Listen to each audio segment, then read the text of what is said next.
Hi, this is Ron Reich. I hope you are having an excellent day. I wanted to record this video to give you a little bit of an update about my Brazilian Jiu-Jitsu journey.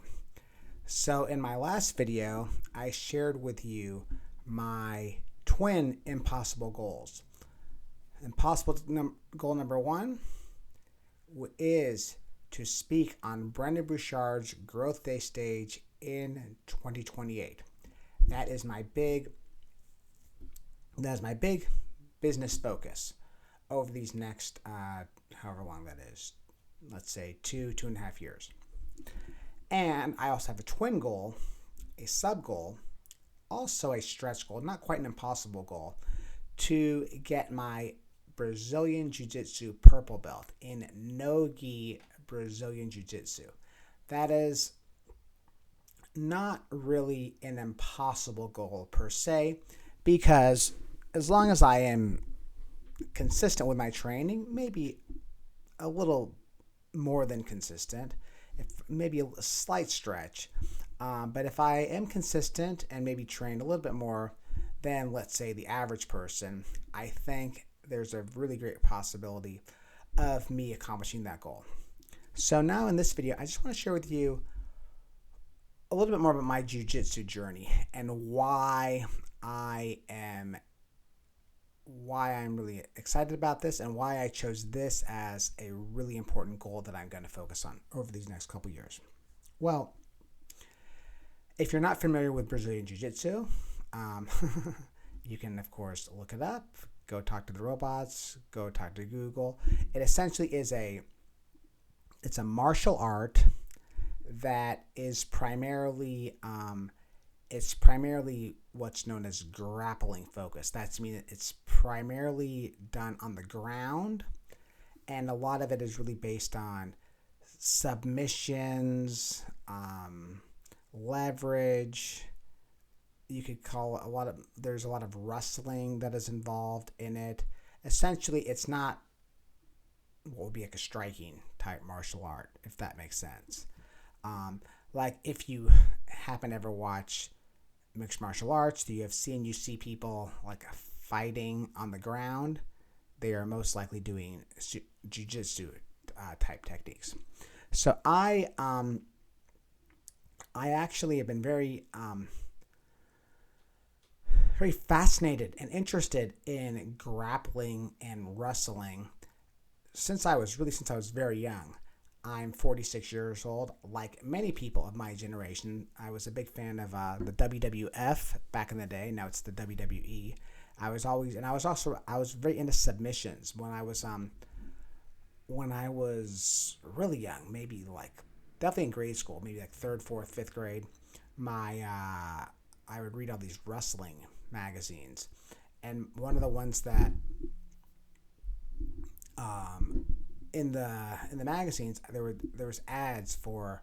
There's this guy who's a legendary professional wrestler, also a legendary judo practitioner, another martial art, a guy named of Gene LaBelle, and he had this book called Pro Wrestling Finishing Holds.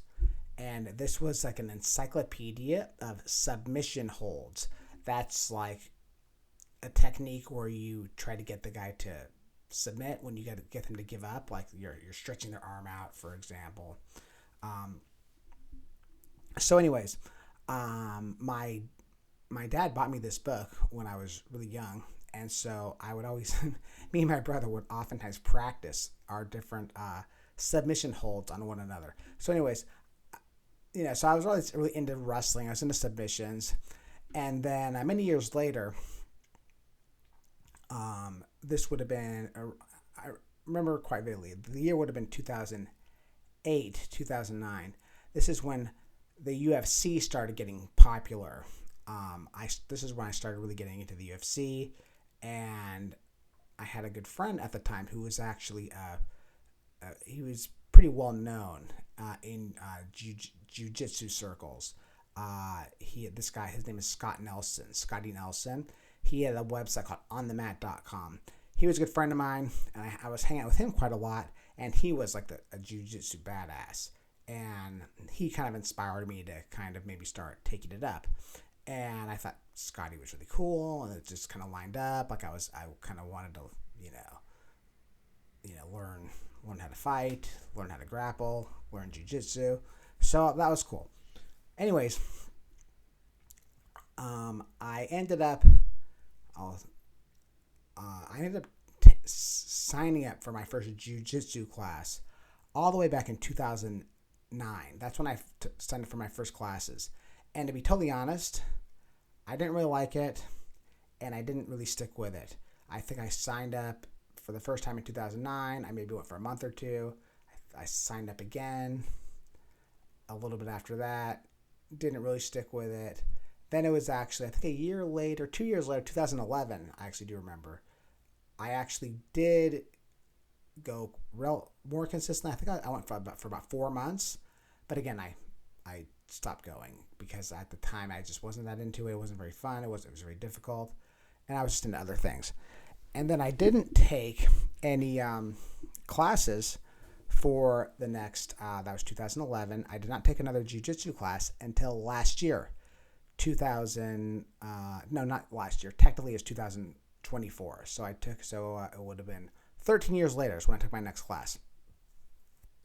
This, of course, is one of those, if we all had a time machine, there's that part of me that's like, oh, if I stuck with it, I would be like illegal in 5 states by now.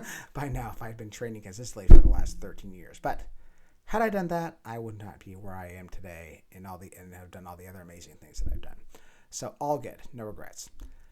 Anyways, what ended up happening was, so for the next decade, jiu-jitsu is not on my radar really at all. I was just into other things. It never occurred to me really to get back into training. But the thing that did happen was something very important in my life. In May 2024, that is when my daughter April was born. And I mean, to be honest, like that was kind of an impetus. I guess that part, after becoming a dad, there is that part of me that felt, well, if I'm a dad, like, this is like totally, I don't know if this is corny or whatever the word is. I feel kind of embarrassed to share this with you, but I kind of felt like I need to know how to protect my family. So that was one thing, like knowing how to protect my family. It's like I need to learn how to fight. That was kind of one thing that I was thinking. And then I also was thinking, well, like martial arts are cool. There's a lot of good things about martial arts generally, how you learn like respect and discipline. And I was just thinking, like, since I'm a dad, in addition to learning how to fight, this will just help me become a better role model for my daughter. Like if she could see me training, and I just kind of had that vision of, which has actually happened, of like taking her to my jiu-jitsu competitions, taking her to the gym where she sees me train and stuff like that. I just thought that would overall be a good thing, like overall good vibes from that, if that makes sense. So that's what I was living in Texas at the time. So that's what inspired me to actually start taking classes again. And I ended up taking my first class after 13 years. It would have been, I think it was August. It was either July. I think it was August of 2024. And I ended up, I found a gym that was close to where I was living at the time in Katy. And I went to some classes, and I actually did not like it very much. It was not that fun for me. And one of the big reasons why I did not like it was because all the classes that I had taken up to that point was wearing the gi. That's the uniform, like the karate uniform. If you're not familiar, they're typically white, like the pajamas or whatnot. And there's like maybe a few reasons why it didn't quite click for me at that point. But I think one of the big things that occurred to me was I just really do not like the gi. I don't know what it is. I'm just not into it. Um, and so, and I really do not know how this happens. That was in August, August 2024. And then we ended up, a story I'll share with you some other time. We moved out of our house we sold our house in Texas, in the Houston area, and we ended up coming back here to Palm Springs, California, where I am right now. Right now I'm going back and forth between Columbia and Palm Springs. And I do not know exactly. I don't exactly know what it was. This was actually, I was living in Colombia at the time. This would have been last year, April of last year. Or it was March, April of last year. Late March, early April of last year. And I just had this, for some reason, I was thinking about jiu-jitsu, and I was thinking about training again and getting back into it. And then I just had this thought where I was like, I really don't like the gi. Maybe that's my big barrier. I'd taken quite a few jiu-jitsu classes over the year, was never into it enough, and maybe the thing that was holding back was I just hate wearing that friggin' uniform. Whatever, I'm weird. So then I had this light bulb moment, like, well, maybe there's this whole universe of no gi jiu-jitsu, of doing jiu-jitsu without the gi. And so I just like, you know what? I think that might be good. Let's experiment with that. So then anyways, long story short, last April, I started training no gi jiu-jitsu. And that is the thing that stuck. For most of last year, I trained really consistently.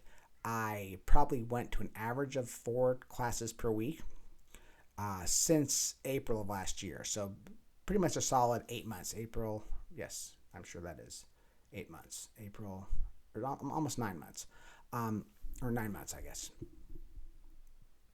Yes, that is correct, because it was early April. So I trained consistently for 9 months last year. And it was really cool.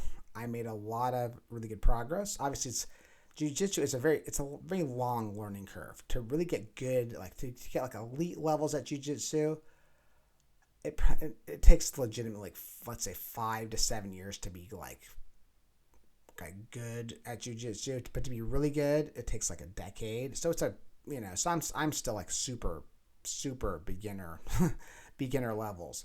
But comparing it to myself, I would say that I made a lot of good progress last year. I was training. Training was going really, really well, and then last December we were in Texas again, and that's when I trained at the gym that I didn't like that much, where they had a lot of gi classes. And anyways, so this was last December. I basically lost momentum last year. At the end of last year, it was a combination of the gym I was not really in love with the gi classes. They had 2 no gi classes per week, and the rest were gi classes. It was a combination of that, and it was also during the holidays, and they did, like, the last couple weeks of December, they didn't have a lot of classes. So that's one thing that kind of allowed me to lose some momentum. And then in what month was it? So then in January, beginning of this year, I ended up I was just like not super inspired to train, to be honest. I was a combination of 2 things. I was not really that excited about training. I was more excited about running 10Ks, which I'm still am excited about.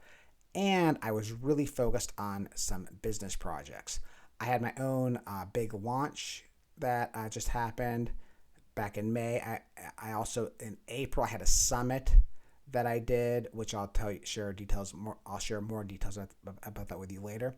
But anyways, I had like these 2 almost like back-to-back launches, and the jiu-jitsu classes that I would go to, they're during peak. They're in really good business building hours. They're at 9 a.m., like 9 to 10:30 a.m. in the morning, which are like my peak productivity time. And with the family and everything, going to evening classes, I'm not going to say I can't go to evening classes, but I don't want to go to evening classes, so I need to go to morning classes. So because of that, this year I have not gone to many jiu-jitsu classes because I really was prioritizing working, and what I was doing for working out, I would do workouts that were more efficient. I would basically do a lot of running and things I could do like around my house, go to the gym occasionally where I can do that around my own schedule. So that's where I am right now with my jiu-jitsu. I just finished my big launch. So this week, I'm going to get back into training. It's going to be a little bit of a ramp up. We're doing some traveling and things like that. So plan as of right now is getting back into training consistently this month and next month. And then really August, that's when I'm going to have a really clear runway to really start training really seriously again.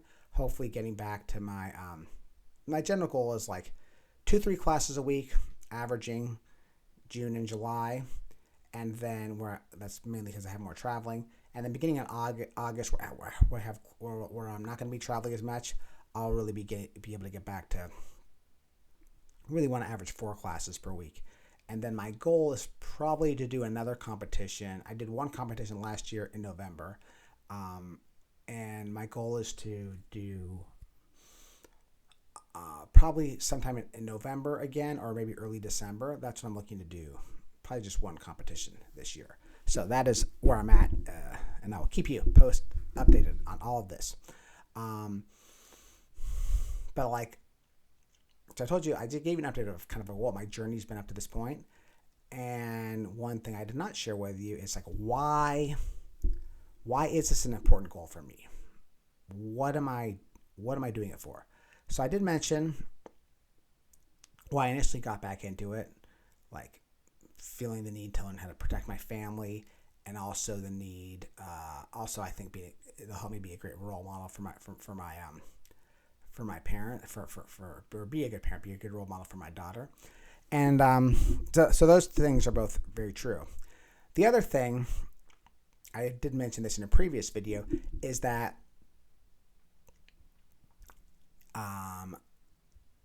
the positive psychologists specifically, they've shown that having a twin passion, basically having 2 passions, is more optimal than just being only focused on one thing, like just focus on business growth. Ideally, you want to have your kind of career passion, and then you want to have like a passion that's not related to your career, that I can explain it in another video, but having that twin passion is actually enhances your main goal for a variety of reasons. And because I'm obsessive and I overthink a lot of these things, I've spent time like thinking about what is like the ideal hobby for me. What is the ideal sub passion for me?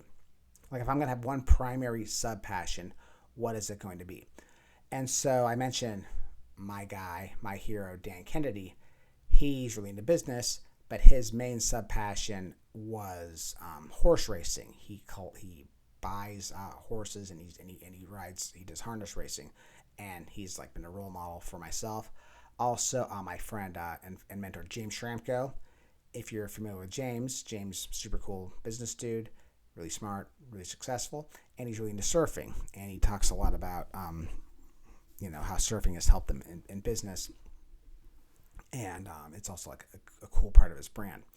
So anyways, so generally having a sub passion is cool, and I did spend time thinking about, okay, well, if I'm gonna have a sub passion, what is like the ideal sub passion for me? So a couple other candidates before I landed on jiu-jitsu. One of them is what's really been my kind of main sport hobby for the last years has been running. Like for many years I did 10Ks. For many years I actually did half marathons. Over the last couple of years I've been mostly focused on 10Ks, and it's cool. I'm still into running, and I'm going to continue to. I have like probably my most likely my last big race of the year. I only did one, not that it was a lie. I've actually done, this will be my third this year. I did one early in the year. It was like January 4th. I did one, I think, last month, and then I'll be doing another one this month. Kind of a little bit of this 10K, I guess, cycle, I guess you could say. And running is a cool hobby. Running is good. The thing is, I think it just doesn't you're just running. It's very there's not really a huge social aspect to it, if that makes sense. And as I'm 46 years old, so the idea of really, it just does. I guess the best way to put it is it doesn't have as much upside as jiu-jitsu, which I'll explain about in a second. So for example, if I wanted to have an ambitious goal for running, let's say it's if 10Ks are my distance. And so for me, my all-time best 10K time was just under 42 minutes for a 10K. I think it was 41:30, 41:40, something like that, which, if you know about running, I think was pretty impressive. But if do I really want, the answer is no. Do I want to spend the next 3 years really focusing on getting a sub 40 10K time or a sub 38 10K time? I mean, that's a lot. That's some serious training, and it's kind of you know what I mean. That's cool, but it doesn't have as high of upside. It's kind of training that much harder for getting an extra 30 seconds or an extra minute. It just doesn't, it just doesn't really excite me as much. Whereas what I'll get from jiu-jitsu, for example, jiu-jitsu, it's very rewarding the way it improves your mental ability. It's also more social than running, for example.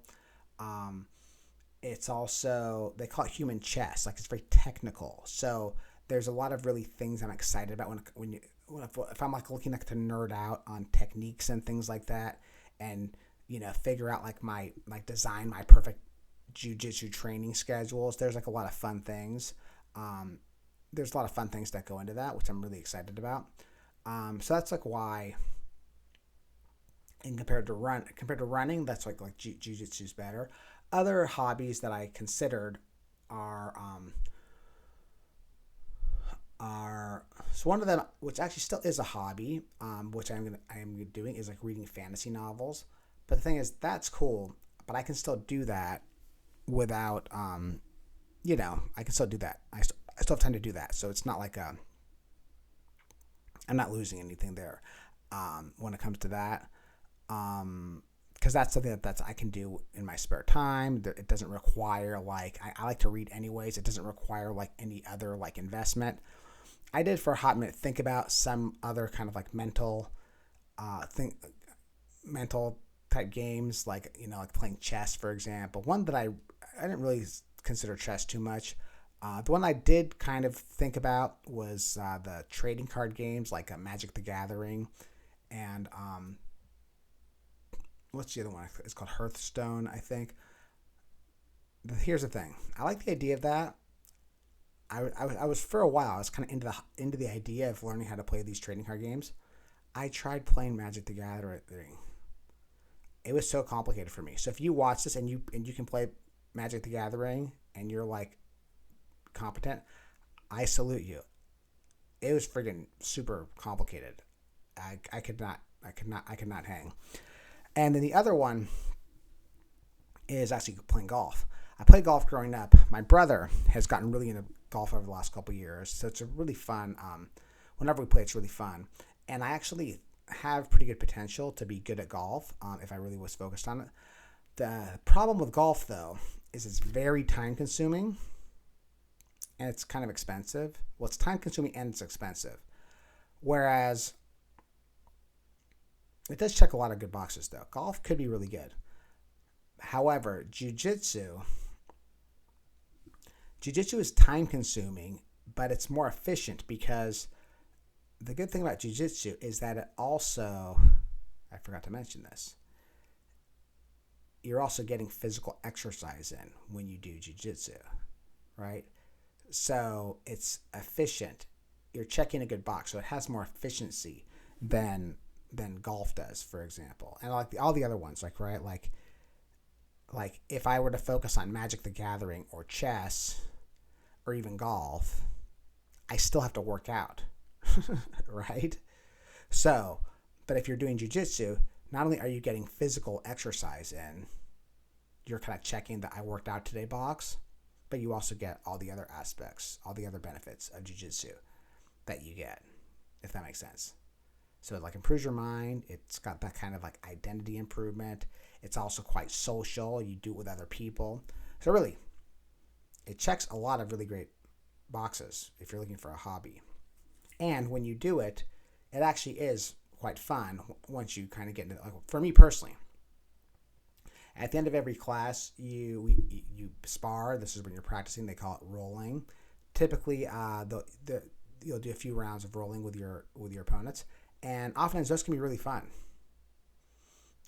Typically for me, it's like the first one or two. It's like you're kind of warming up. It's obviously not that very very fun. But then after you do it, after you're warmed up, it's usually a good time. Although oftentimes I'm early stages, so I'm getting my butt kicked more than half the time, which is not very fun, but that has its own virtues as well. So so that is why I'm excited about my jiu-jitsu path. So that's what I want to share with you, and I'm going to keep you updated on my jiu-jitsu journey. This will be a little public accountability for myself. I'm planning on going to at least I'm committing to going to one class this week. The classes that I can go to this week are this Thursday and this Sunday. I'm going to go to the Thursday class. There you go. I promise I will go to the Thursday class, and I'll keep the Sunday class as an optional class. And then I'm gonna that's gonna be a good win for me just to go to. It's been a while since I've actually gone to 2 classes in 1 week. So that's the update there. I'll keep you updated on all my progress. I really appreciate you listening to this. And if you got to the end of this video, thank you so much for listening. Let me know in the comments below what you think, and also what's a hobby or a project. What are you passionate about? I would love to hear that, because if you have a hobby, that's going to help you make more money than if you don't. So there you go. All right, this is Ron Reich. Talk to you soon.